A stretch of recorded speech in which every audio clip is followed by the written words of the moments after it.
त्या दिवशी एवढी गाडी फिरवली, अजून पेट्रोल नाही टाकलं. घ्यायचं पेट्रोल टाकून रे. शुभम लय काटा आलाय. चल चल प्यायला जाऊ. खर्च तू करणार आहे का? खर्च चल. हा मग ठीक आहे, चल.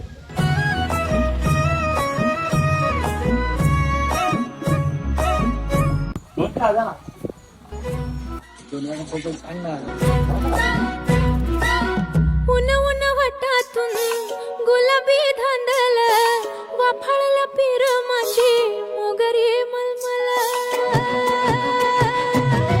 उन उन वाटातून गुलाबी धांदले वाफळल्या पिर माझी मोगरी मल. आसवली पोर मनी खुळवली ओढ पेशल चहाची साखर ठेवानी गोड. उन उन वाटातून गुलाबी धांदले वाफळल्या पिर माझी